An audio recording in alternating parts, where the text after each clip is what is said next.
Mari memulainya dengan doa pembuka. Dalam nama Bapa dan Putra dan Roh Kudus. Amin. Amin. Allah yang penuh belas kasihan, sumber segala kebaikan, kami bersyukur kepadamu atas jubileum rahmat yang kami rayakan sepanjang tahun ini. Transitus Santo Fransiskus dari Assisi 800 tahun yang lalu menghadap Engkau ke surga. Pada tahun jubileum ini, secara khusus pada sore hari ini, kami mau merenungkan kerahiman-Mu yang begitu besar lewat Santo Fransiskus dari Assisi. Hadirlah Engkau dalam permenungan kami ini. Bukalah hati dan budi kami, agar rahmat yang mengalir dalam diri Santo Fransiskus dari Assisi juga mengalir dalam hidup kami sebagai para devosan kerahiman ilahi. Tuntunlah kami untuk mengerti kehendak-Mu di dalam hidup kami. Berkatilah kami semua yang berkumpul ini. Berkatilah waktu ini, agar menjadi waktu yang berahmat bagi kami. Demi Kristus Tuhan dan pengantara kami. Amin. Amin. Dalam nama Bapa dan Putra dan Roh Kudus. Amin. Amin. Bapak, Ibu, saudara-saudariku yang terkasih, sebagaimana kita tahu, Gereja Universal melalui Bapak Paus Leo ke-14 menjadikan tahun 2026 sebagai tahun jubileum khusus untuk mengenang Santo Fransiskus dari Assisi. Kesempatan yang singkat pada sore hari ini, kita mau belajar bagaimana kerahiman ilahi itu dihidupi oleh Santo Fransiskus dari Assisi. Kita mengenal bahwa devosi kerahiman ilahi memang menjadi sangat populer di kalangan umat beriman di seluruh dunia semenjak Paus Yohanes Paulus II mengkanonisasi Santa Faustina Kowalska pada tahun 2000, sehingga devosi kepada kerahiman ilahi semakin meluas di seluruh gereja.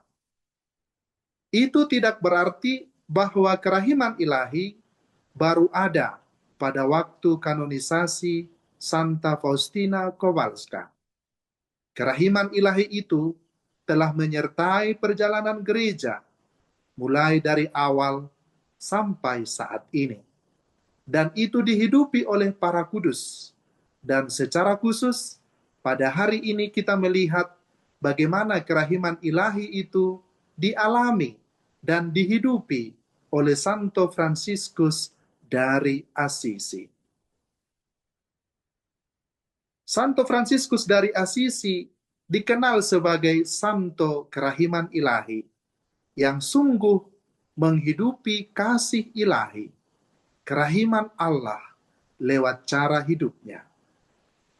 Dan dalam satu riwayat hidup yang ditulis oleh Santo Bonaventura yang hidup di antara tahun 1217 sampai 1274, Santo Bonaventura menuliskan bahwa kehidupan Santo Fransiskus dari Assisi, salah satu kesempurnaan ilahi yang dilihat oleh Santo Bonaventura yang paling jelas tercermin dalam diri Santo Fransiskus dari Assisi adalah belas kasihan ilahi.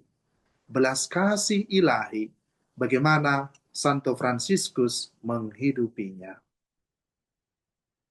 Santo Bonaventura menuliskan dalam riwayat hidup Santo Fransiskus ini, dalam biografi yang ditulis oleh Santo Bonaventura.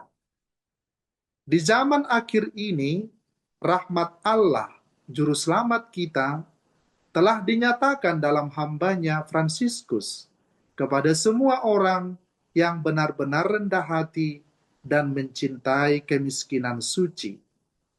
Di dalam dirinya, mereka dapat menghormati belas kasihan Allah yang melimpah dan diajar oleh teladannya untuk hidup sesuai dengan Kristus dan untuk mendambakan pengharapan yang diberkati dengan keinginan yang tak pernah padam.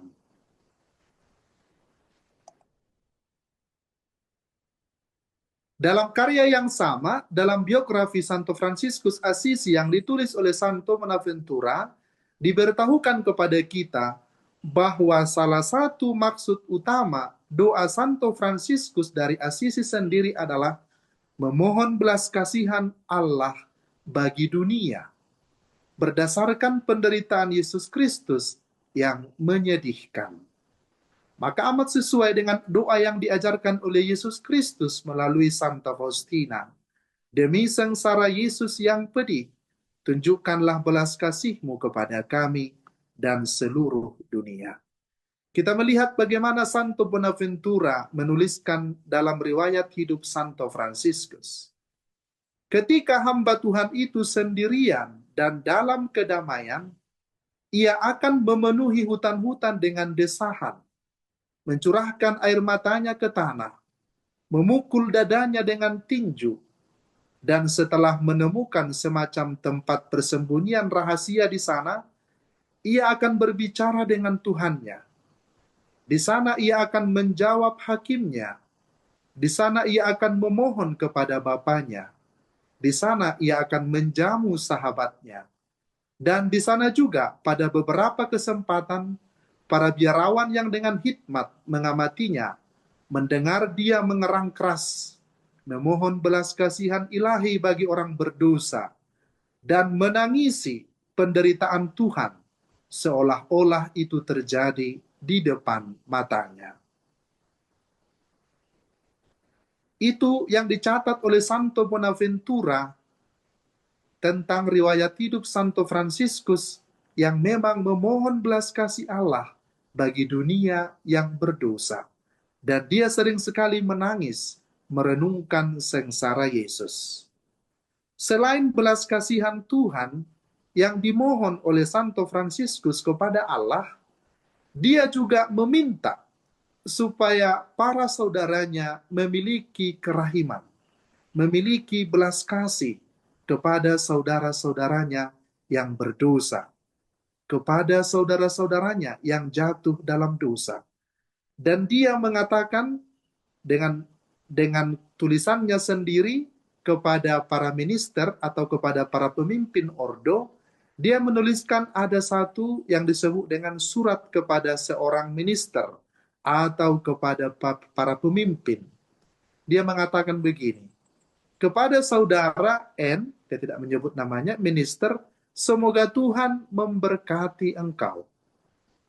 Mengenal keadaan hatimu, sejauh aku mampu mengatakannya, kepadamu begini, apapun yang menghalangi engkau untuk mencintai Tuhan Allah, dan siapapun yang memasang halangan bagimu, entah itu saudara-saudara sendiri atau orang lainnya, bahkan seandainya mereka memukulmu, haruslah kau nilai sebagai rahmat. Engkau harus menerima keadaan yang seperti itu dan tidak menginginkan yang lainnya. Hal itu hendaknya kau pandang sebagai penugasan yang sesungguhnya dari Tuhan Allah dan dari aku, karena aku sungguh-sungguh yakin bahwa itulah ketaatan sejati. Selanjutnya, kasihilah mereka yang berbuat demikian terhadap engkau.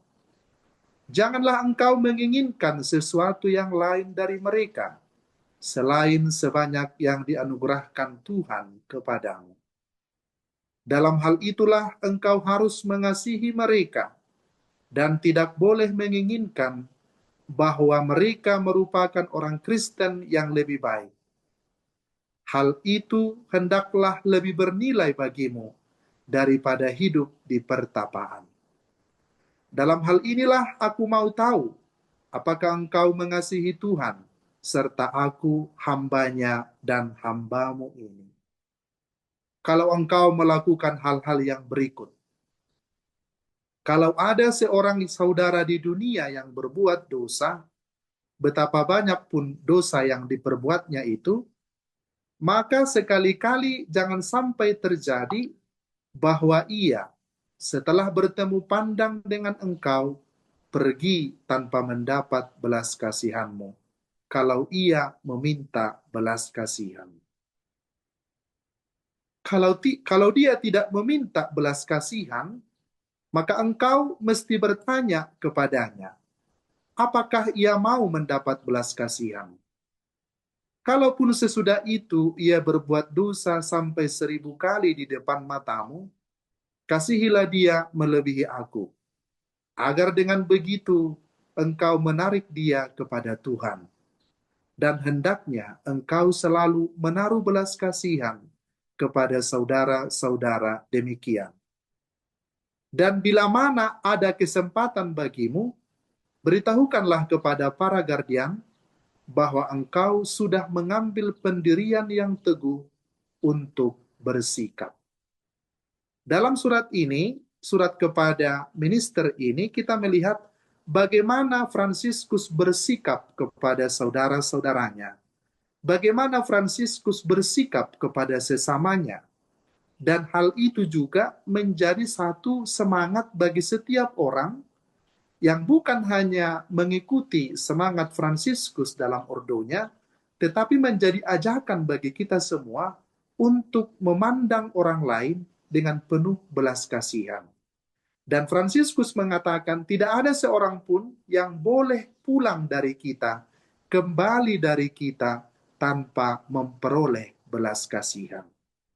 Bahkan dikatakan, kalau ada seorang yang berbuat dosa di dunia ini, betapa banyak pun dosa yang diperbuatnya itu, sekali-kali jangan sampai terjadi bahwa ia setelah bertemu pandang dengan engkau, pergi tanpa mendapat belas kasihanmu, kalau ia meminta belas kasihan. Jadi orang yang bersalah kepada kita, entah berkali-kali pun, setelah bertemu pandang dengan kita, dia memohon belas kasih kepada kita, kita harus memberikan dia belas kasihan.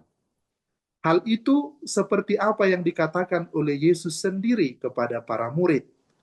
Murid bertanya kepada Yesus, Tuhan, berapa kalikah aku harus mengampuni saudaraku? Sampai 7 kalikah?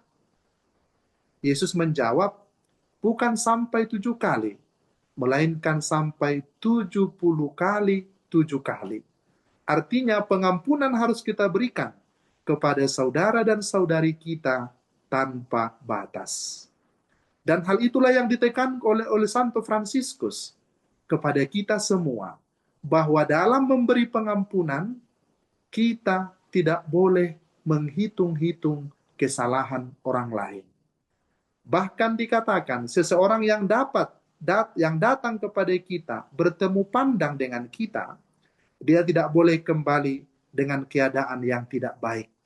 Dia harus kembali dari kita, merasakan belas kasihan, kalau ia meminta belas kasihan. Bahkan dikatakan oleh Santo Fransiskus hari ini kepada kita, bahkan bila ia tidak meminta belas kasihan pun, kita harus bertanya kepadanya, apakah engkau membutuhkan belas kasihan?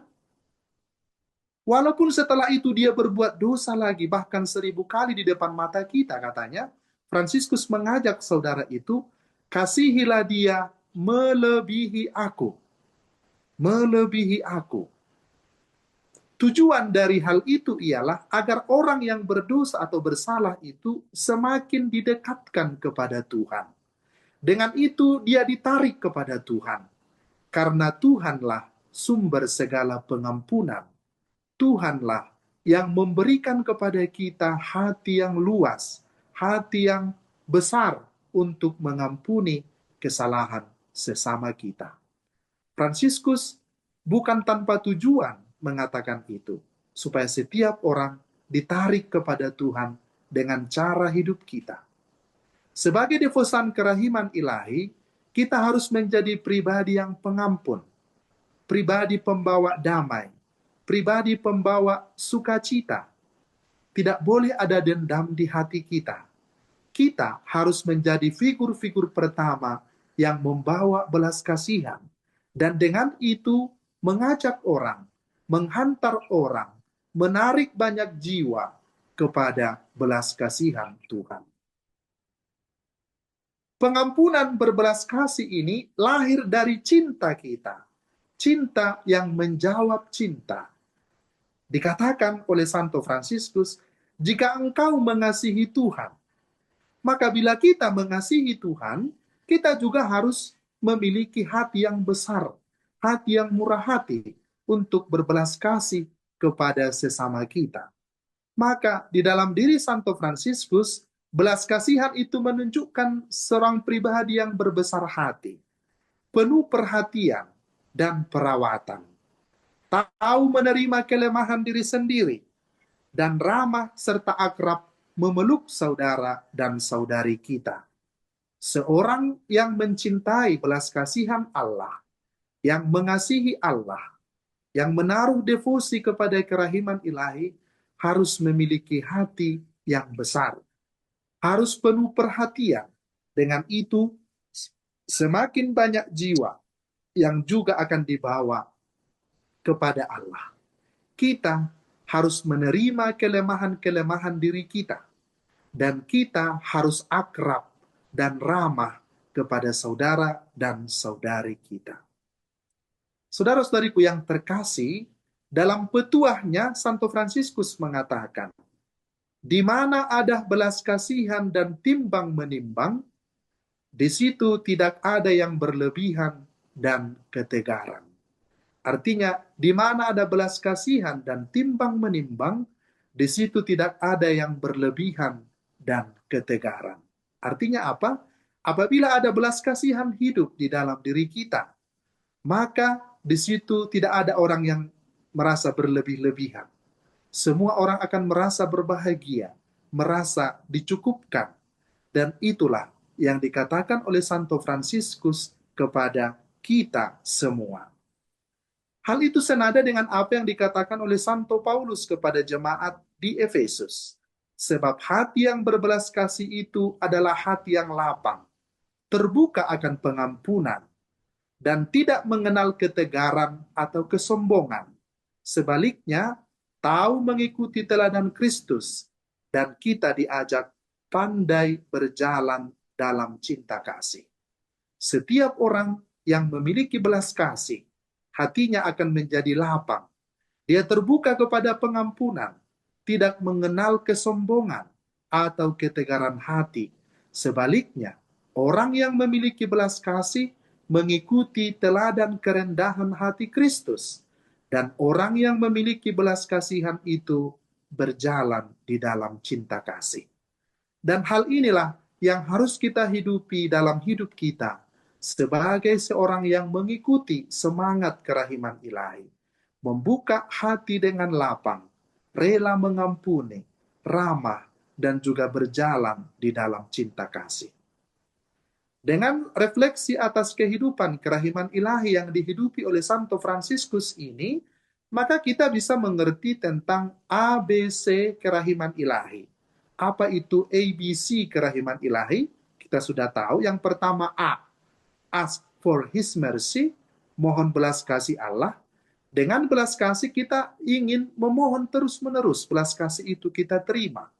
Menghendaki kita, Tuhan menghendaki kita memohon kepadanya, datang kepadanya, dalam doa yang tidak putus-putus, doa yang secara terus-menerus, dengan memohon belas kasihan atas penyesalan kita dari dosa-dosa kita, dan memohon kepada Allah supaya Dia mencurahkan belas kasih-Nya atas kita semua dan atas seluruh dunia.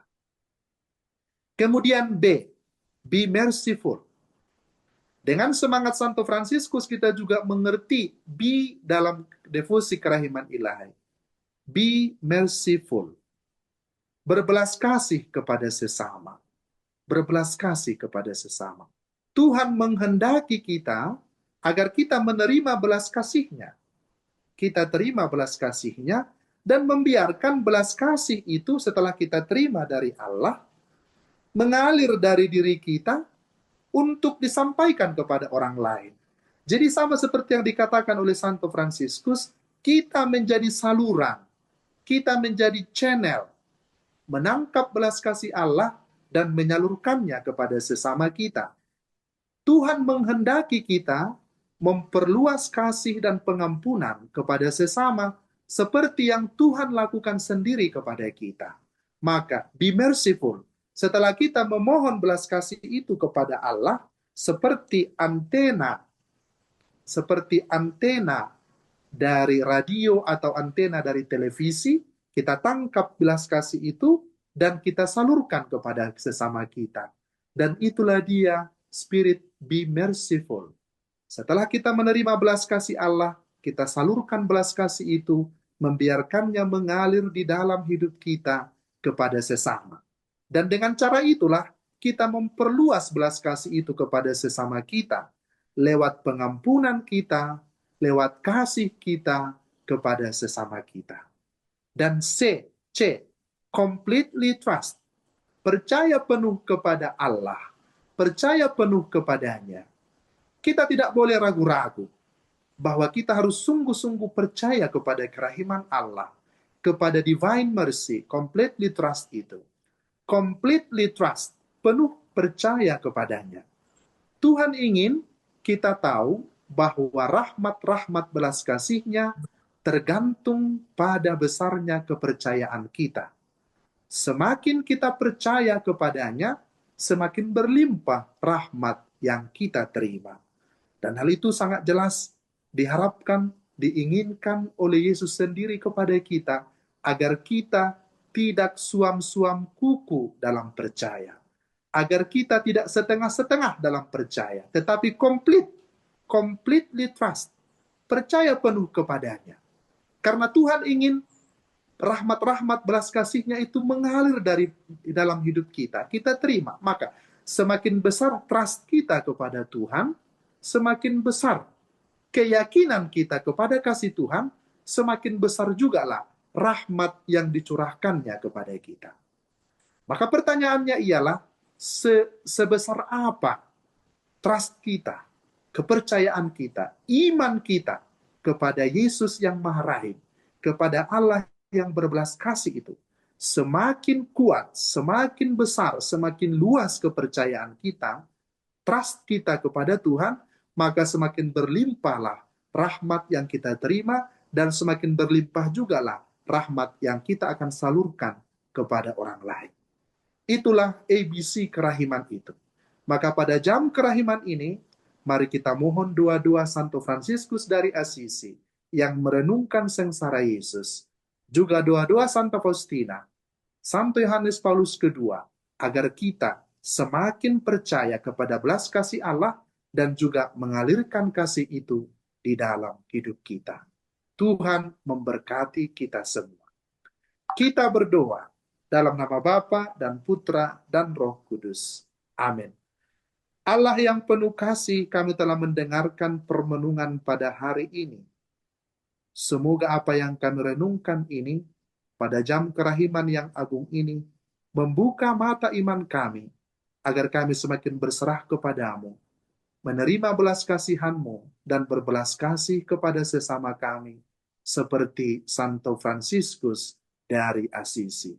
Tuhan sertamu, dan sertamu juga. Allah yang Maha Kuasa memberkati engkau sepenuhnya pada jam kerahiman ini, dalam nama Bapa dan Putra dan Roh Kudus. Amin.